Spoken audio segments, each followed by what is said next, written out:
Retirement chapter में बेटा हमारा क्वेश्चन है, अमित, बालन एंड चंदर 3 पार्टनर्स हैं। प्रॉफिट शेयरिंग रेशियो 1/2, 1/3, 1/6 है। अमित, बालन और चंदर 1/2, 1/3 और 1/6। जब एलसीएम लेके सॉल्व करोगे तो 3:2:1 आएगी इनकी रेशियो। ठीक है, चंदर रिटायर हो रहा है, ये जा रहा है छोड़ करके, और हुआ क्या, बैलेंस शीट हमें दे दी। अब बैलेंस शीट के अंदर अगर आप देखो तो बांटने जैसे आपको जनरल रिजर्व नज़र आ रहा है लाइबिलिटी साइड में, है ना। ईपीएफ तो कभी बढ़ता नहीं है। फिर एडजस्टमेंट्स की बात करें हम तो गुडविल 27,000 की है फॉर्म की टोटल, तो चंदर का हिस्सा निकाल के उसे देना है हमें। डेप्रिसिएशन 10% लगाना है मशीन पर, ये तो नुकसान वाली बात हो गई बेटा। फिर अगर हम बात करें पेटेंट की, तो पेटेंट रिड्यूस हो रहे हैं 20% से, तो फ़ायदा है नुकसान है, नुकसान है मैम ये तो। फिर फोटोकॉपियर मशीन थी return of previously and was sold for 600। अच्छा, एक फ़ोटोकॉपी की मशीन रिटर्न ऑफ का मतलब समझते हो ना आप, कि वो अपनी किताबों से आप पहले ही हटा चुके हो, लेकिन अब अगर आप उसे बेच करके पैसे ले रहे हो तो हमारे लिए तो फ़ायदे की बात है ना। ठीक है, चंदर इन्वेस्टमेंट्स लेके जा रहा है 15,800 पर। हमने इन्वेस्टमेंट्स बैलेंस शीट में चेक करी, कितने की थी, 10,000 की। तो 10,000 वाली चीज़ बेटा वो 15,800 में लेके जा रहा है, यानी 5,800 का हमारा फ़ायदा हो रहा है। तो बहुत ही बढ़िया। अमित और बालन ने डिसाइड करा कि अब से हम अपनी कैपिटल को ना एडजस्ट करेंगे प्रॉफिट शेयरिंग रेशियो में, और जो भी ऊंच नीच होती है उसके लिए करंट अकाउंट ओपन कर लेंगे। बहुत ही आसान क्वेश्चन है, आओ शुरू करते हैं। इन्होंने हमसे रीवैल्यूएशन अकाउंट और पार्टनर्स कैपिटल बोला है बनाने के लिए, झटपट से बना देते हैं। रीवैल्यूएशन अकाउंट में सारे फ़ायदे नुकसान वाली बात है ना, तो हमें एक एक करके पता क्या लगा था। मशीनरी पर हमें नुकसान हो रहा है, कितना नुकसान है, 4,800 का। पेटेंट हमारे कम्प्लीटली रिटर्न ऑफ करने हैं, नहीं कम्प्लीटली नहीं, 20% से करने हैं, तो 5,000 का 20% माने 10,000 हो गया है यहाँ पर। फिर अगर हम बात करें प्रिंटर की, फ़ोटोकॉपियर मशीन है ना, तो फ़ोटोकॉपी की मशीन या प्रिंटर लिख दो, एक ही बात है। 600 रुपये मिल गए आपको उससे, और साथ में इन्वेस्टमेंट्स पर हमें फ़ायदा हुआ था 5,800 का। ठीक है, यही सारी फ़ायदे नुकसान की बात थी। बैलेंस कर लेते हैं, नज़र आ रहा है हमें क्या, 600 रुपये का गेन हो रहा है हमें यहाँ पर, है ना। ये 6,400 का टोटल है ना, इसमें से आप ये माइनस कर दोगे तो आ जाएगा आंसर। तो ये वाला जो गेन है ये ट्रांसफ़र कर देते हैं हम तीनों पार्टनर्स में। कौन सी रेशियो है इनकी, 3:2:1, तो 300, 200 और 100। ओके जी, अब बनाते हैं इनका पार्टनर का कैपिटल अकाउंट। अमित, बालन और चंदर, अमित, बालन और चंदर, ये रिटायरिंग पार्टनर है। तो सबसे पहले हम इनकी कैपिटल्स लिखेंगे जो बैलेंस शीट में हमें गिवन है। कितनी कितनी, 40,000 इसकी, 36,500 इसकी, और 20,000 इसकी। ठीक है, इसके बाद अब हम क्या करते हैं, अगला काम। नेक्स्ट हमें ये छोड़ के जा रहा है तो इसको गिफ्ट देना है, गुडविल देनी है ना। ए देगा और बी देगा। कौन सी रेशियो में देंगे, जिस रेशियो में ये छूट गए, अब 3:2 में, है ना जी।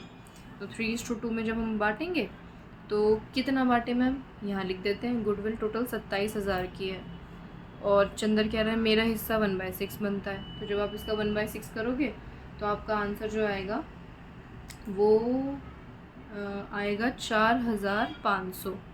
ठीक है, 4,500 जब ये आया तो 4,500 को ये दोनों डिवाइड करेंगे किस में, 3:2 में, तो 5 से 9 यानी 1,800 तो ये देगा, और 2,700 ये। यानी यहाँ पर हम लिख देते हैं, इनके पास से पैसे काटने में तो ज़रूरी है ना। तो ए ने 2,700 दिए, बी ने 1,800 दे दिए। सी को यहाँ पहुँच गए इसके पास पैसे। अब हम रिवैल्यूएशन का गेन ट्रांसफ़र कर लेते हैं, 300, 200, 100। बैलेंस शीट में देख लेते हैं, जनरल रिज़र्व बांटने वाला था, जनरल रिज़र्व बांट देते हैं। जनरल रिज़र्व है 9,000 का, 9,000 को 3:2 में बांटेंगे तो 4,500 ये आ गया, 3,000 ये आ गया, और 1,500 ये आ जाएगा, है ना भाई। इसके अलावा और एडजस्टमेंट्स में हमने पढ़ा तो इन्वेस्टमेंट्स लेके गया था ना चंदर, तो इन्वेस्टमेंट्स के पैसे यहाँ से काटने होंगे हमें इसके। 15,800 में लेके गया तो 15,800 ही काटेंगे, गलतफहमी मत रहना कि 10,000 काटने हैं। ठीक है, बाकी क्वेश्चन ख़त्म। बस अब क्या करना है, बैलेंस, तीनों साइड्स इक्वल कीजिए, और इक्वल करके कैरेट डाउन निकालो, लेकिन लिखना मत, यहाँ लिख दो इनके कैरेट डाउन्स नकली वाले जो आ रहे हैं।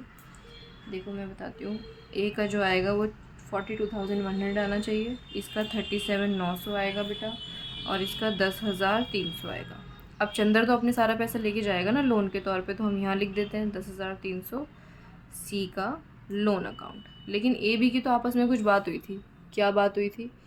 ए और बी ने बोला था कि देख भाई अब से हम दोनों की जो कैपिटल होगी ना वो न्यू प्रॉफिट शेयरिंग रेशियो में रखेंगे।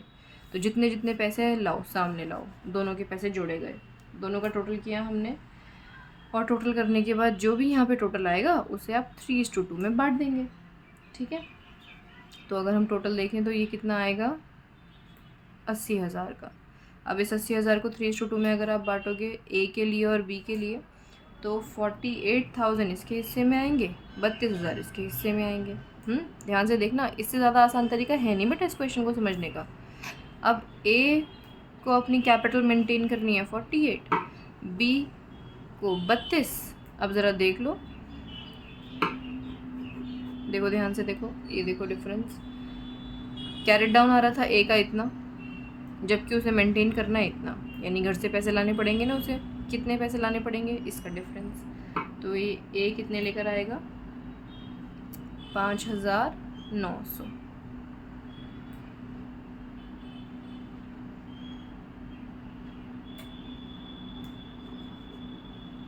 ये आ गया ए का करंट अकाउंट। ठीक है, फिर अगर इसकी बात करें हम तो ये क्या कह रहा है भाई, मेरे 37,900 और मुझे मेंटेन करने हैं 32, यानी मैं तो 5,900 लेके जाऊँ अपने पास, बिल्कुल ठीक बात है। ये अपने 5,900 ले जाएगा, यानी यहाँ क्या लिख दोगे आप, बी का करंट अकाउंट। सिंपल, क्लियर हुई बात आप लोगों को? इतनी आसानी से निकाल लिया आपने। अब जब आप इसकी बैलेंस शीट प्रिपेयर करोगे तो बैलेंस शीट में सब बाकी सब तो लिखना आता ही है आपको। बी का करंट अकाउंट आप कहाँ लिख देना, लाइबिलिटी में, और ए का करंट अकाउंट आप कहाँ लिख दोगे, एसेट साइड में। ख़त्म, इतनी सी बात थी बेटा, हो गया क्वेश्चन सॉल्व हमारा।